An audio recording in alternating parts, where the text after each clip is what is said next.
கருத்தினன் சித்தர் தான் நம்மளுக்கு ஆடை இது எல்லாத்தையும் கொடுத்தாங்க. அதனால காந்திக்கு ராட்டையை கொடுத்துருக்குறாங்க. அது கருத்தினனோட ராட்டை. அவர் தான் ஒரு கிட்டத்தட்ட 2000 வரைக்கும் டெக்ஸ்டைல்ஸ், அந்த துணி வகைகளை மல்மல்ன்றது அவ்வளோ சாஃப்ட்டு, குழந்தையோட கை மாதிரி இருக்கும். டிரான்ஸ்பரண்ட்டாக ஒரு இது இருக்கும். அது ஈஜிப்டுக்கெலாம் எக்ஸ்போர்ட் பண்ணும்போது அந்த இஜிப்சியன்ஸ் எல்லாம் சொன்னாங்க, எங்கள் பெண்களை நியூடாக காட்டுற மாதிரி எங்களுக்கு ஆடைகள் எல்லாம் இந்த தமிழர்கள் கொண்டு வராங்க அப்படின்னு சொல்லி அவங்க குறை சொல்லுவாங்க. சில இது இன்னும் கண்ணாடி மாதிரி இருக்கும்.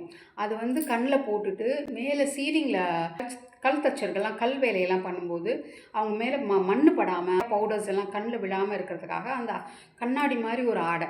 அப்புறம் திக்காக நம்ம விண்டரில் மலையில் இதிலெல்லாம் பண்ணுறதுக்கு ஒரு திக்கான ஒரு துணியில் பாய்மர கப்பலுக்கு ஒரு ஆடை, ஒரு துணி.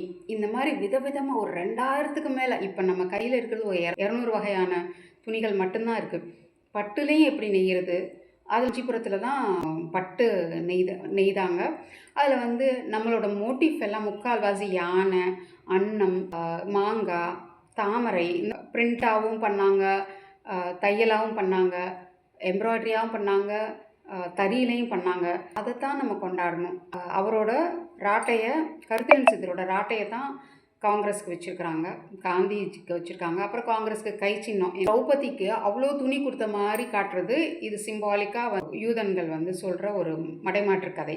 திரௌபதிக்கு கொடுத்த ஆடைகள் எல்லாம் என்னென்னா கிருஷ்ணர் விதவிதமாக கண்டுபிடிச்ச ஆடைகளை தான். அவரோட கையை இப்படி அருள் பாரிக்கிற கையை தான் காங்கிரஸுக்கு வச்சுருக்குறாங்க. எல்லாமே கருத்தினன் சித்தர் நம்ம கடவுளர்கள் தான். இவங்களுக்கு நம்ம கடவுளர்கள் தான், அவங்களுக்கும் வணங்க மாட்டேங்கிறாங்க. அவங்க பரசுராமன், ராமன், சகுனி இவங்களை தான் நம்ம கடவுளர்களுக்குள்ளே புகுத்தி நம்மளை வழிபட வச்சிட்டு இருக்கிறாங்க.